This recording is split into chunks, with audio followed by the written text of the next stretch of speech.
Good morning, ladies and gentlemen. I'm here presenting my research entitled Emergence of Informal Learning Space in a University Campus, Comparative Scenario in the Context of Khulna City. I really want to thank the Faculty of Architecture Research Unit, University of Mortua, to arrange such an exciting event where young researchers like me can present their small researches. When we talk about learning environment, the relationship between the environment and learning reflects the combination of system, psychology, and campus ecology. In the previous COVID pandemic, our educational institutions worked hard and developed a digitalized process of learning while maintaining the social distance. Thus, we have uh, continued the formal learning, but the process of informal learning was heavily disturbed. Then we, the authors, felt the urge to highlight the emergence of informal learning space in a university campus, assessed and stated directly by the users, the students. Our research indicates the role of informal learning environment, which helps the students to achieve multidisciplinary knowledge sharing in a simple, contextual, and informal way. To establish the need, we have done a quantitative analysis among the students with a well-structured and precise questionnaire survey. Our objective was to know if they recognize, visit, or own the informal learning space. We also focused to learn about the merits and demerits, flaws, and lackings of the informal learning spaces in academic environment. And lastly, we have tried to ask their thoughts and their comments, which can help to improve the learning space in future. While talking about learning, we can say there are three types of learning according to Fisher: formal, non-formal, and informal. The formal learning is more of a structured way to learn, while the non-formal learning is voluntary and the informal learning is both voluntary and co-curricular.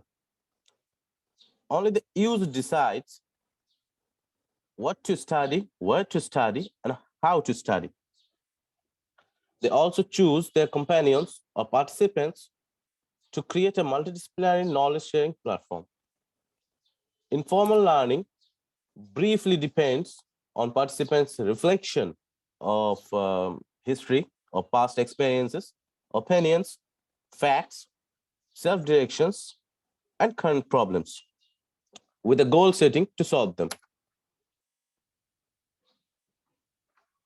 While we approached the students for the survey at the very beginning, we chose four universities from Khulna City: Khulna University, Khulna University of Engineering and Technology, Northern University of Business and Technology, and Northwestern University. These four universities are situated at Khulna City, and they are the only universities running for graduate programs. We asked the students about the identifications, if they have identified the cafeterias, teacher student centers, libraries, tea stalls, juice corners, and plazas, mainly lakeside and monumental plazas, as informal learning space. Most of the students belonging from Kuwait and Khulna University use these spaces for informal learning. Most of the students from Kuwait used these spaces as group study places, and most of the students from Khulna University, they use that spaces to debate or discuss their ideas.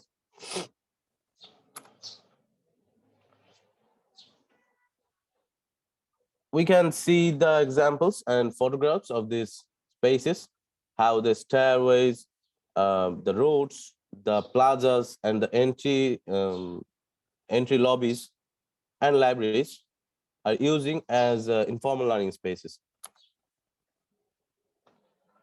As talking about purposes, most of the students use the space for relaxation and diversity.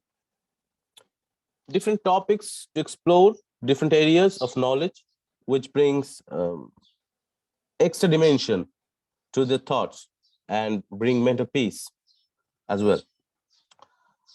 Only the students of Northwestern University fill the gap as they don't have any dedicated space to gather or what can I say, to combine. Figure 05 shows that the maximum students from Khulna University and Kuwait stay more than 2 hours in informal learning spaces out of their class hours. A certain percentage of students even stay more than 6 hours in these spaces, and they discuss, they gossip, and they learn new things through these invaluable, in our social terminology, invaluable discussions and debates. The students of NUBTK and Northwestern University have showed a different scenario as they averagely stay below 2 hours on the campus area out of their class time. Behind all these purposes and time, students of all university agreed that informality, space articulation, food and drinks availability are the facts which boost the urge to stay and brainstorm. Figure 8 shows here about the lackings, which definitely indicates the busyness of space, distraction, and unavailability of study material. Most universities have libraries and cafeterias for their own students, which becomes the largest facility to informal use. Swimming pools, plazas are spaces where students gather to develop their ideas and wildest thoughts. Students from Khulna University and Kuwait are very positive about these spaces, and they use it to enrich their knowledge. Students from Northern University of Business and Technology are divided in half of the portions to take sides, but also 53% of them thinks positively about these spaces. The students of Northwestern University feels the urge of having these spaces um, so that they could use it for their own developments. We, the authors, agree with the statements of the students that informal learning spaces are great platforms for multidisciplinary knowledge sharing and people to develop their wildest imaginations or ideas. Social skills are developing through these informal spaces, which leads more participation in society, community, and co-curricular activities. Figure 9 here shows that around 30% of the students from Khulna University and Kuwait belong to more than one clubs or organizations. And the different scenario is shown for Northern University of Business and Technology and Northwestern University. 60% of NUBTK and NWU students are not interested about taking part in any kind of clubs or co-curricular activities. The authors think that the working multidisciplinary learning spaces will lead the students becoming more socially adaptive and architectural spatial quality and designing or arranging the informal learning spaces um, can act as as a catalyst to break the monotony of formal learning pattern and encourage the students to contribute to society and culture.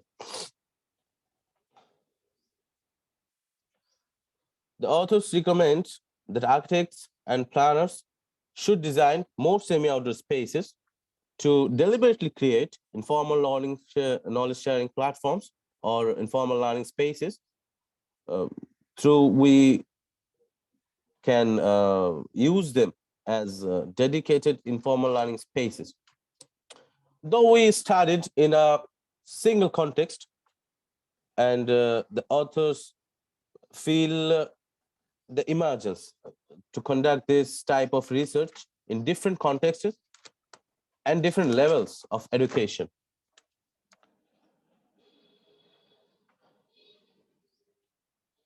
Nowadays, the space pattern of learning space has changed to more indoor than semi-outdoor or outdoor. At the very beginning of learning, we started learning in a space where we can see the sky, we can feel the air, and of course, it was not indoor. So we recommend that the study should be conducted in different contexts of different continents and different levels. Like we have studied undergraduate program level. Uh, the same research can be conducted in primary school or college level research education. What students think and what they feel, if they feel the emergence or need of these kinds of space, or if the spaces uh, really contribute to build themselves. It is always recommended to conduct researches like this. Further researches can be conducted on different aspects, or more than just social or co-curricular activities.